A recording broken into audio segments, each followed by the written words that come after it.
여러분 반갑습니다. 할 수 있을 때 공부합시다. 지금이 바로 그때입니다. 불자 여러분, 그동안 잘 계셨습니까? 불자 여러분, 이 종교라는 불교에 있어서 교리를 공부하는 것도 중요하지만 그것을 실천하는 것은 무엇보다도 중요합니다. 불자라면 불교의 가르침에 대한 올바른 믿음과 올바른 이해와 올바른 수행의 합의를 통해서 몸과 마음의 정득을 통한 깨달음을 체득해야만 하는 것입니다. 그러나 우리들은 오랫동안 불교를 신앙해 왔음에도 불구하고 아직도 깨달음의 세계로 나아가는 체득을 몸과 마음으로 조금이라도 정득하지 못하고 있다면 이는 분명 무언가가 잘못되었음이 분명할 것입니다.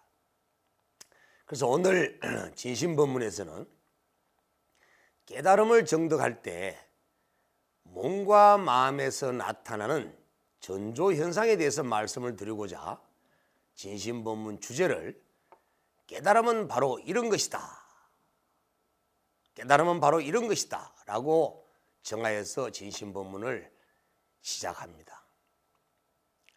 불자 여러분, 인간이란 중생은 본래 무시로부터 영겁의 시간과 무한한 공간 속에서 생명체적 존재로서 연기의 법칙에 따라 일체조등 존재들과 연기적 관계 속에서 연기적 관계를 유지하며 생사윤회를 끊임없이 지속해온 존재입니다. 온 덩어리가 가화합되어서 잠시 이루어진 인간의 생명체의 시원, 기원에 대해서 과학자들이 이론을 빌려서 잠시 생각해 보겠습니다. 지금으로부터 약 46억 년 전에 지구가 탄생되었고 약 36억 년 전에 지구라는 별 속에 무액의 단세포가 탄생된 이후로 약 26억 년의 세월이 지나면서 진핵세포로 진화되고 또다시 다세포 생명체로 진화되면서 호모사피엔스가 출현하고 그 뒤 결국 인간이 탄생되었다고 합니다. 이렇게 탄생된 인간의 생명체는 기나긴 우주의 탄생과 세포의 탄생과 진화의 과정을 거치면서 생명의 위협과 외부의 충격적 자극을 끊임없이 받으면서 진화해 왔습니다. 이로 인해 인간의 생명체는 결국 두려움 속의 긴장과 경직이 연속되는 삶의 경험들을 몸속으로 축적하면서 탄생된 세포들의 결합체인 것입니다.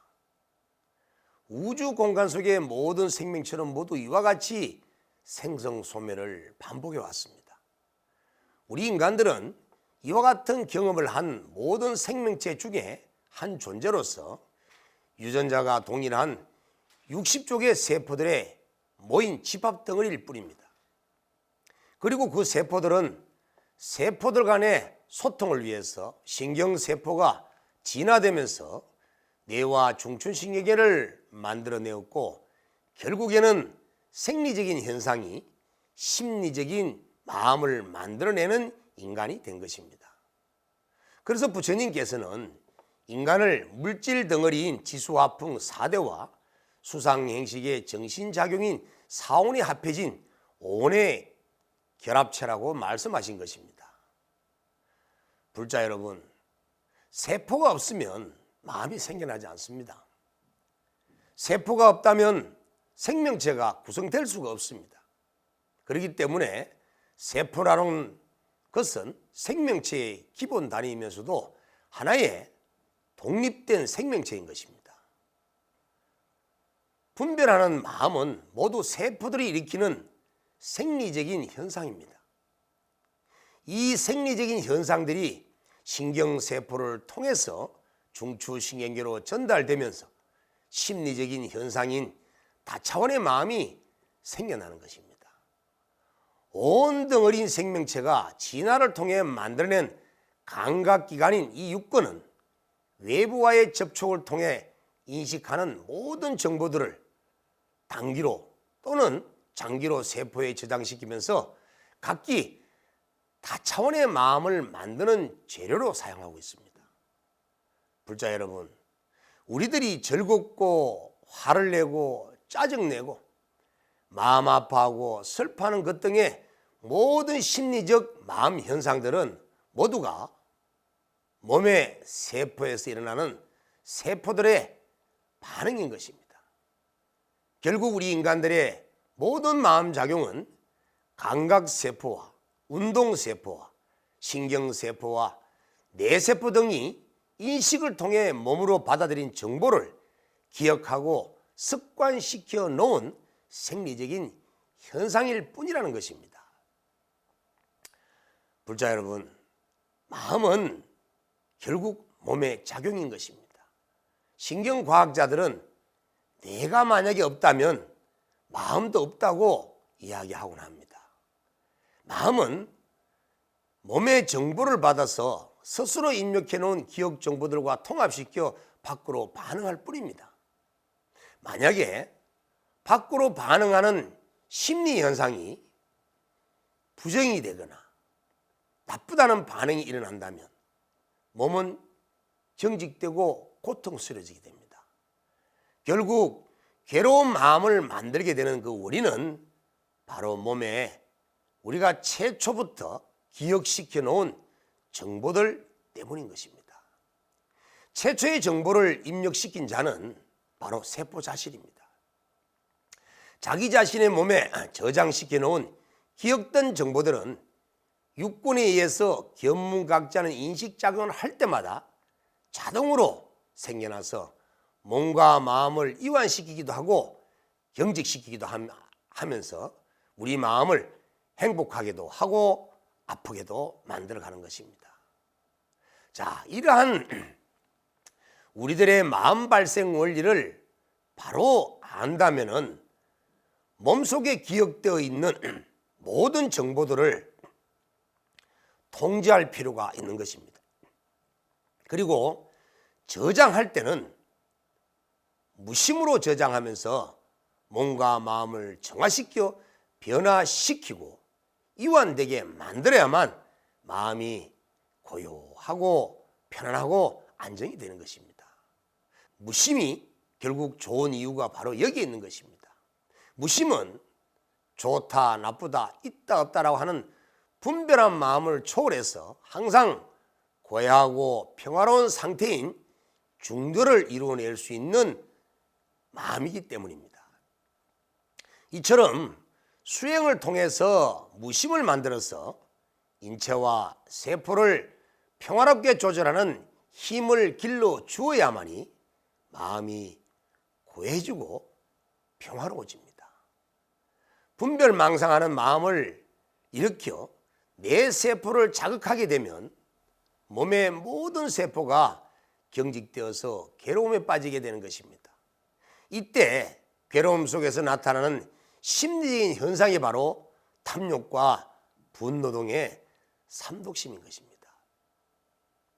불자 여러분, 그렇기 때문에 깨달음을 얻기 위해서는 이러한 중생의 몸을 성자의 몸으로 반드시 변화시켜야 합니다. 그래야만 깨달음을 얻을 수가 있습니다. 그 이유는 중생의 몸은 탐진치 상독심으로 인해 몸이 경직되고 고통스럽고 병들고 탁하기 때문에 이 몸으로서는 마음의 고요와 평안을 얻을 수가 없는 것입니다. 왜냐하면 몸과 마음은 둘이 아니기 때문입니다. 몸이 만약에 짜증스럽고 스트레스에 꽉 차 있다면 마음 역시도 스트레스가 가득한 부정적인 마음으로 변하기 때문입니다. 이런 마음으로는 더욱이 진여산매에 들 수가 없습니다. 그래서 스트레스와 탐진치 등의 삼독심이 가득한 중생의 경직된 몸과 마음을 정화시키고 이완시켜서 몸과 마음을 중생의 몸에서 성자의 몸과 마음으로 변화시킬 때만이 진여산매의 선종으로 나아갈 수 있게 되는 것입니다. 불자 여러분, 이 참된 깨달음은 무엇을 말하는 것일까요? 그것은 우리 모두 스스로가 갖추고 있는 진여 본성을 깨닫는 것입니다. 이 진여 본성을 깨닫는다는 말은 중생심이 곧 진여임을 깨치는 것입니다. 분별하는 중생심이 분별함이 없는 무분별지의 경지인 일심 상태에서 일체 중생 모두가 본래 구족되어 있는 일심인 한마음을 보는 것이 바로 깨달음인 것입니다.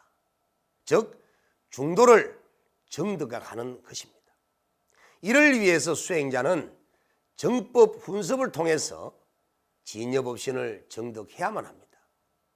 진여법신을 정득하게 되면 자신이 바라보던 일체 경계 대상 모두가 진여 본성이 업에 의해서 나타난 과보의 결과임을 알게 되고, 이 과보의 결과로 나타난 진여 본성이 바로 자신 안에 영급 동안 무시래로 구족되어 있는 진여 법신임을 알게 되는 것입니다. 결국 정법 분석을 통해 보는 자와 보여지는 대상과의 구분이 사라지면서 주객이 합일되고, 바라보던 나와 보였던 대상의 실제가 하나의 동일한 진여임을 깨닫게 되는 것입니다. 이것을 깨달음이라고 하는 것입니다. 그래서 육조 단경에서 육조 해능 스님은 미혹하면 부처가 중생이요, 깨치면 중생이 부처이모, 우체하면 부처가 중생이요, 지혜로우면 중생이 부처이니라 라고 말했습니다. 또 말씀하시기를 만약 한 생각을 깨쳐서 평등하면 곧 중생이 스스로 부처이니 내 마음에 스스로 부처가 있습니다. 자기 부처가 참 부처이니 만약 자기에게 부처의 마음이 없다면 어느 곳을 향하여 부처를 구하리요. 이처럼 육조 해능 스님의 말씀처럼 우리들의 미혹을 걷어내고 진여 삼매를 이루어서 마음을 깨쳐 평등해지면 불지견이 생겨나고 자기의 본래 부처인 진여 본성을 보고 불성의 광명을 보고 일체 중생과 경계상의 모두가 진여 본성이 현현함을 깨닫게 되고 일체가 오직 일심뿐임을 볼 뿐만 아니라 결국에는 궁극의 중도를 정득하게 되는 것입니다. 불자 여러분, 자 그렇다면은 이러한 깨달음을 우리가 얻어가는 과정 속에서 몸과 마음에는 어떤 변화가 생겨날까요?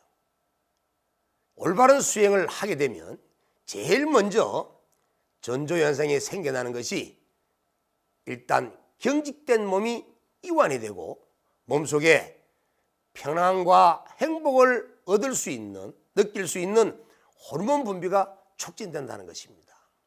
그리고 몸속에 에너지들이 발생하게 되고 그 에너지의 증가로 인해서 몸에는 기가 넘치고 세포가 활성화되어서 노화 진행이 아주 더디게 되는 것을 느낄 수가 있습니다. 또한 오장육부 등의 몸의 기관들과 세포가 하루 온종일 쓰다 남은 에너지들은 결국 운행을 통해서 어느 특정한 곳으로 이동되어서 몸속에 에너지를 축적시킵니다. 이것을 우리는 단전이라고 하고 기회라고도 합니다. 이 넘쳐나는 에너지들이 흐르는 경로를 기경팔맥이라고 부르는데 일반인들은 기경은 나타나지만 팔맥은 나타나지 않고 수행을 잘 해야만 나타납니다. 하늘에서 만약에 비가 많이 온다면 땅에 스며들다가 더욱 비가 내려서 넘치게 된다면 결국은 얕은 곳으로 흘러서 내로 강으로 흘러서 결국에는 바다에 모이는 것처럼 몸에 넘치는 에너지들이 쌓이고 넘치게 되면 에너지들이 많이 흐르는 팔맥이 몸에 형성되게 되는 것입니다. 이 팔맥을 한의학에서는 인맥, 동맥, 대맥, 또 축맥, 양교맥, 음교맥, 양유맥, 음유맥의 8가지를 말하는 것입니다. 이 기경팔맥이 열리게 되면 중생의 몸은 에너지의 증가와 질적 변화로 인해서 몸의 황골탈퇴가 이루어지기 시작해서 성자의 몸으로 변환되기 시작합니다. 이때 몸에서는 6가지 육종 진동이 생겨나게 되는데, 첫째, 눈에서는 시만이 열리고 평소 보지 못하던 것을 보게 되는 지혜의 눈이 생겨나게 됩니다.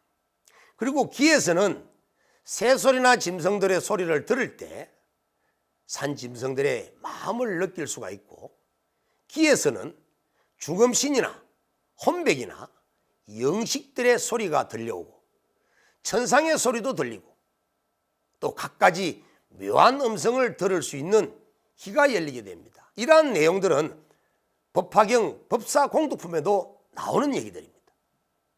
또 코에서는 평소에 맡아보지 못했던 전단향이나 우두향 같은 향들이 저절로 맡아지고 하늘의 향기를 맡을 수 있을 뿐만 아니라 나쁜 곳에 가게 되면 악취를 맡을 수가 있고, 좋은 곳에 가게 되면 아주 향기로운 향기를 맡을 수 있는 등의 아주 신비한 일들이 수없이 일어나게 됩니다. 또 입에서는 항상 감미로운 침이 흐르게 되고, 혀에서는 음식 맛을 통해서 저절로 영양의 질적인 느낌도 알게 됩니다. 또한 몸에서는 외부에서 이렇게 밀려오는 에너지들이 내 몸에 아주 극미한 미세한 접촉도 다 알아차릴 수 있게 되고, 좀 뭔가 이질적인 기운은 몸에서 감지되면서 정도의 기와 나쁜 사도의 기를 감지할 수 있는 능력도 생겨나는 등의 촉감을 통한 지각을 통해서도 혼백이나 중음신들의 마음을 알 수 있는 이런 신비스러운 힘이 생겨나는 것을 알 수가 있습니다. 또 심청의 무의식을 알 수 있는 그 경지에 들어서는 과거에 내가 지었던 업장이나 훈습들이 저절로 보여지게 되고, 선정 속에서는 지옥세계나 천상이나 물의 세계나 불의 세계, 그리고 전쟁 싸움하는 수라의 세계 등 온 세계를 자유롭게 볼 수 있는 선정의 힘이 생겨나게 됩니다. 또한 몸 안을 볼 수 있는 힘도 생겨나서 내 몸속에 껍질을 보고 혈관을 보기도, 또 더 나아가서 물질과 에너지의 경계를 볼 수 있는 능력이 생기는 등의 아주 다양한 변화들이 정말로 수없이 나타나게 되는 이런 현상들을 심한으로 볼 수 있는 능력이 생기게 됩니다. 저는 그래서 이것을 눈, 귀, 코, 혀, 몸, 의근, 즉 육근에서 다 나타나기 때문에 이 육근의 변화라고 해서 제가 육종진동이라고 부르고 있는 것입니다. 물론 경전에서 말하고 있는 육종진동과는 다른 내용들입니다. 자, 이처럼 깨달음을 향해 올바르게 정진할 때가 되면 누구나 몸에 전조현상은 생겨나는 것입니다. 왜냐하면 이러한 현상은 이완과 평안을 통해서 얻을 수 있는 몸의 능력이기 때문입니다. 몸의 능력은 우리가 알고 있는 것보다 더 많은 신비스러운 능력을 가지고 있습니다. 그 이유는 우리의 육체를 이루고 있는 이 물질들은 150년 전뿐만 아니라 150억 년 전 이전에 우주의 일들까지도 모두 다 기억하고 있는 우주의 물질로 이루어져 있기 때문에 이 몸을 이루고 있는 물질의 신비한 능력은 스스로 깨달아 봐야만 알 수 있는 것이라고 판단이 됩니다. 불자 여러분, 이처럼 깨달음을 얻을 때 몸에서 나타나는 전조 현상은 몸에서만 나타나는 것이 아니라 마음에서도 전조 현상이 일어납니다.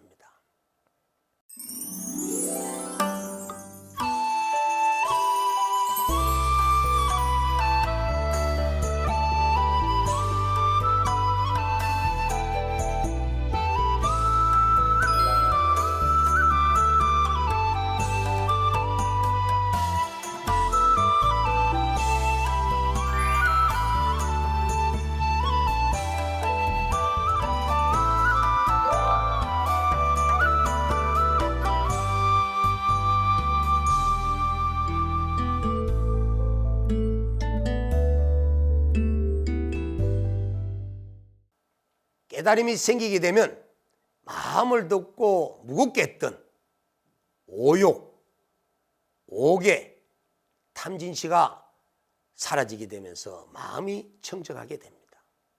그래서 제일 먼저 육체로 인해서 생겨나는 오욕에 대한 욕망이 사라집니다. 이 오욕이라는 것은 색성양 미촉의 오경에 대한 욕구를 말합니다. 또는 재물욕이나 색욕이나 성욕, 식욕, 명예욕, 이 순민욕 등을 또 오욕이라 말하기도 합니다.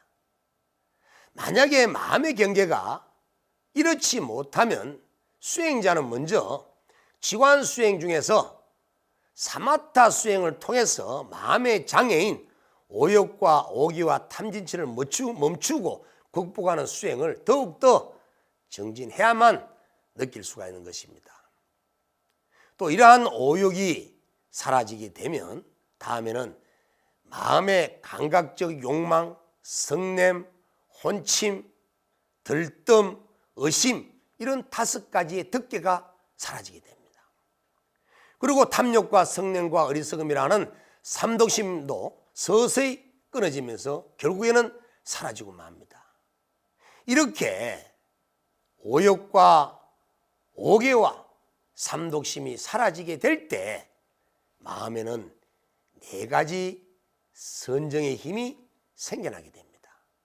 4가지 선정의 힘이라는 것은 첫 번째, 우리가 어느 한 대상을 마음속에 기준점을 삼아놓고 집중했을 때 그 일으킨 생각을 심이라고 그러고 그 기준점을 향해서 계속 그 마음이 머무는 것을 사라고 합니다.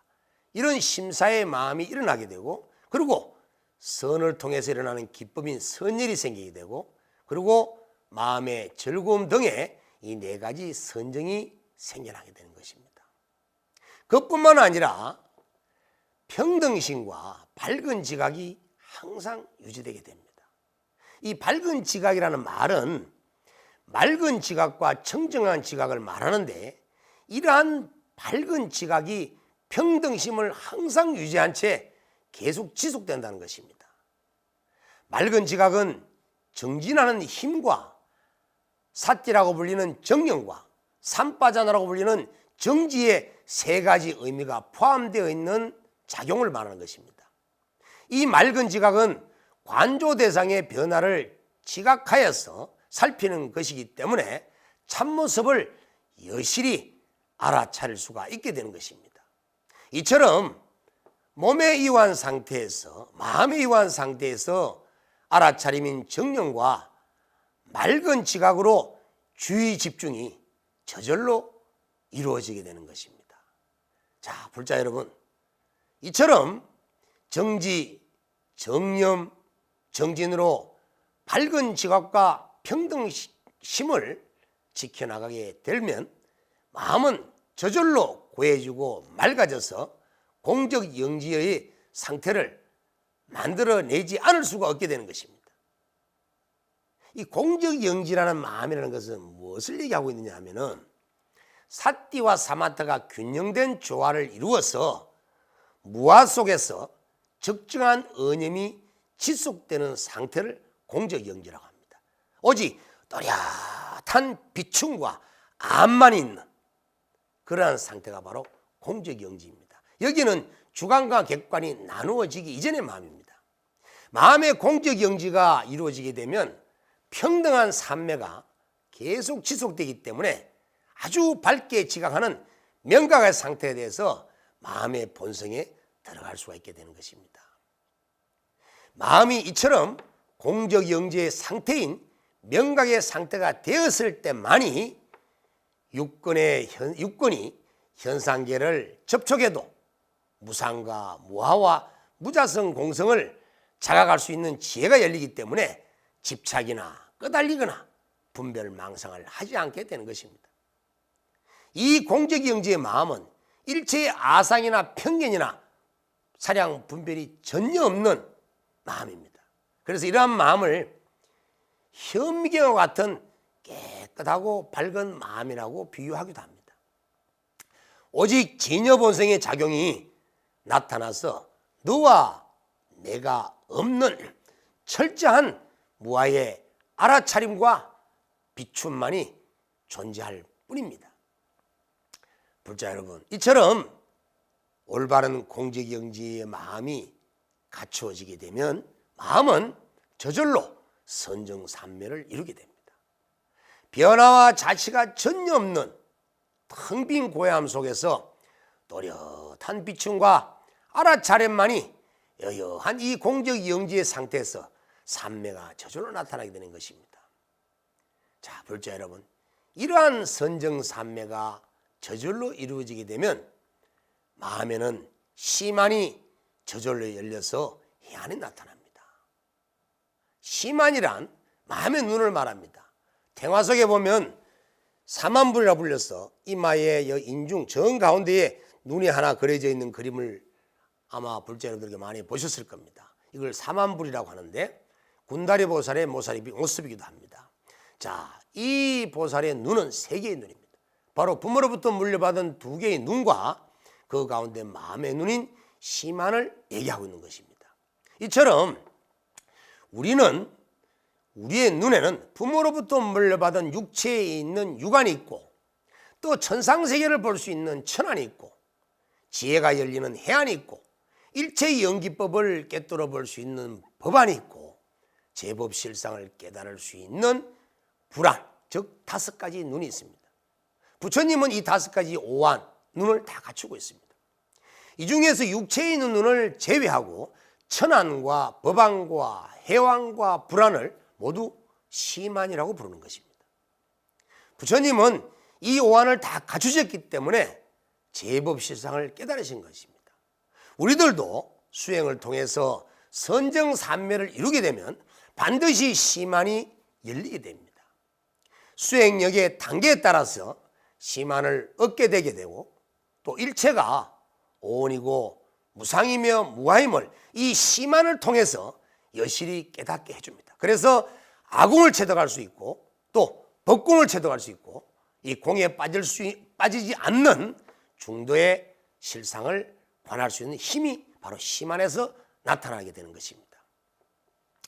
그래서 결국 우리가 무분별지의 해탈 열반에 도달했을 때 분별이 없다고 해서 알미 없는 것은 아니라는 것입니다. 이러한 시만이 있고 이러한 해안이 있기 때문에 분명한 알미 생기는 것입니다. 그러나 이러한 알은 분별이 없는 암, 즉 진여본성의 재상에서 본래 반야지혜가 구족되어 있는 반야지혜의 작용이기 때문에 분별 없는 알민 문별지가 작용되는 것입니다. 이것을 해안이라고 합니다. 자, 천안을 얻었는지 법안을 얻었는지 해안을 얻었는지 그렇지 않다면 불안을 얻었는지 아니면 아직도 얻지를 못했는지는 수행자 자신만이 양심 속에서 알 뿐입니다. 시만이 생겼다가도 아집에 대해서 집착하는 마음이 한 티끌만큼이라도 생겨나게 되면 시만은 그 즉시 사라져버립니다. 삼매도 사라져버리고 공적 영지도 사라져버리고 밝은 지각과 평등심 모두가 다 사라지고 맙니다. 그래서 일체의 분별 망상이 어떠한 경우에서도 생겨나서는 아니 된다는 것입니다. 이렇게 마음이 일체의 분별 망상이 다한 누진통에 이르게 되면 지혜광명의 시만을 얻어서 저절로 천안을 얻게 되고 해안을 얻고 법안을 얻어서 숙명통이 열리고 천안통이 열려서 무명을 깨뜨릴 수가 있게 되는 것입니다. 불자 여러분, 숙명통이라는 것은 무시로 자신이 쌓아온 자신의 삶과 중생들의 삶의 흔적인 선악업들을 모두 알게 되고 그 삶이 무엇인지 한마디로 전생을 알게 되는 신통력을 말하는 것입니다. 그리고 천안통은 과거 숙세에 지어놓은 선악의 업인에 따라서 미래 세계에 받을 인과응보의 연기법에 의한 과보를 스스로 알게 되는 신통력입니다. 멀고 가까움에 상관없이 중생들을 살펴보는 지혜가 바로 천안통이라고도 할 수 있습니다. 업보로 사진 영식의 주체, 윤의 주체, 이것을 알게 되게 됩니다. 그런데 이 영식은 아주 신령스럽기 때문에 까딱하면 수행자들 속에서 진여의 자임을 믿게 하는 작용도 일어나게 합니다. 그래서 이 영식은 우리의 진여 본성이 아니라 아래아식의 오염식이기 때문에 한마디로 무실의 과거로부터 스스로 지어온 업의 결과물일 뿐이지 상나가정의 영원한 참된 진화가 아니라는 것입니다. 그렇기 때문에 문명이 소멸하고 나면 업의 소산인 이 영식은 반드시 소멸되고 많은 헛개비일 뿐이라는 사실을 불자 여러분들께서는 반드시 명심해야 할 것입니다. 이렇게 올바른 수행을 다하게 되면 삼신사지를 이루게 됩니다. 이 삼신사지라는 것은 5가지 감각기관에 의해서 접촉되는 유류의 전오식을 전환시켜서 성소작지를 이루게 됩니다. 또 제6의식을 전환시켜서 묘각으로 관찰하는 지혜인 묘관찰지를 이루게 됩니다. 또 7만라식을 전환시켜서 아집등이 무아로 변화되면서 자타가 평등한 평등성지를 이루게 됩니다. 제8아레아식은 모든 문명을 끌어내고 청정과 원만한 덕을 갖춘 대원경지를 이루게 되는 것을 우리는 전식덕지라고 합니다. 이것을 4가지 지혜라고 말하는 것입니다. 그리고 이 대원경지는 법신을 이루게 되고 평등성지는 보신을 이루게 되고 묘관찰지와 성수작지는 함께 화신을 누리기 때문에 그래서 삼신사지를 정득했다고 하는 것입니다. 이처럼 전식독지를 통해서 3가지 몸과 4가지 지혜를 이룰 수 있어야만이 성불할 수가 있게 되는 것입니다. 자, 불자 여러분, 이처럼 수행을 올바르게 실천하게 되면 반드시 이러한 과정을 통해서 불생불멸하는 진여의 본성을 깨닫게 됩니다. 이 진여 본성은 불성이며 우리들이 본래 갖추고 있는 청정한 지혜심입니다. 그리고 바로 중도입니다. 대성기신론에서 말하기를 마음의 본성은 진여라고 했습니다. 진여는 일체의 차별상을 떠나서 절대 평등하기 때문에 변화되거나 파괴될 수가 없다라고 했습니다. 마음의 본성은 이처럼 진여의 체로서 불생불멸이며 부정불감입니다. 이 불생불멸의 진여가 바로 일체 중생을 살아있게 하는 생명의 근본이고 중생심의 핵입니다. 이처럼 마음의 본성은 진여이며 일심인 것입니다. 그렇기 때문에 우리가 수행을 올바르게 실천하게 된다면 반드시 망념을 제거하게 되고 진여 본성을 깨닫게 되는 것입니다. 불자 여러분, 진여 본성이 무엇인가 하면 전신법요에서 황벽선사는 진여 본성을 이렇게 표현합니다. 마음은 본래부터 일찍이 생기지도 않았고 없어진 적도 없으며 풀어지도 않고 누렇지도 않으며 형체도 없고 상모도 없으며 있고 없음에도 속하지도 않으며 새롭거나 낡은 것이라고도 해할 수도 없으며 길지도 않고 짧지도 않으며 크지도 작지도 않으며 일체의 사량과 표현을 초월해 있다라고 황벽선사는 분명히 마음의 실상은 일체의 사량 분별과 형상과 유무의 대법을 초월해 있다고 분명히 말하고 있습니다.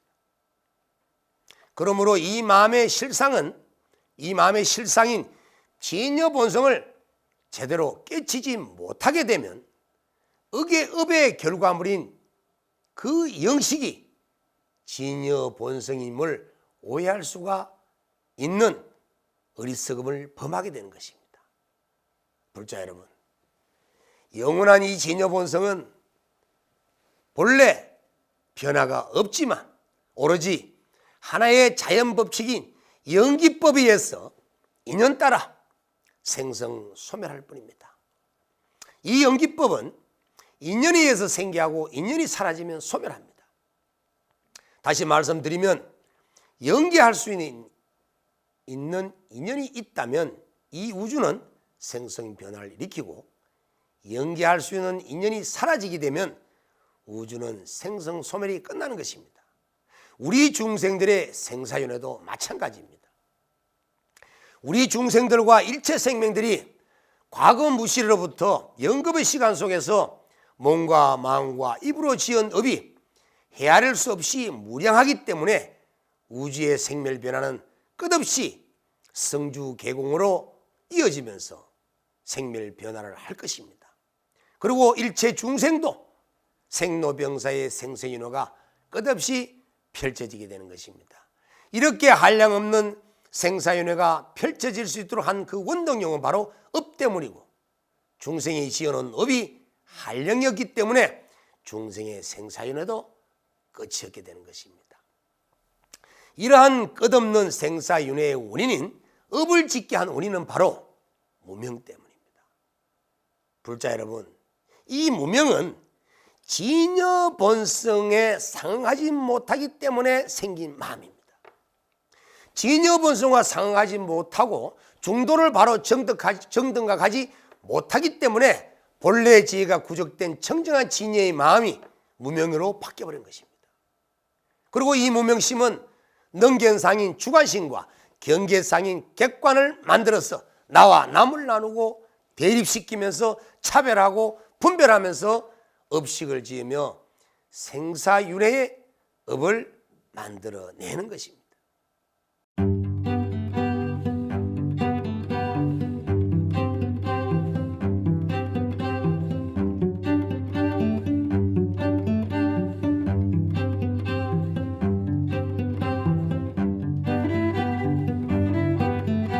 불자 여러분, 할 수 있을 때 공부합시다.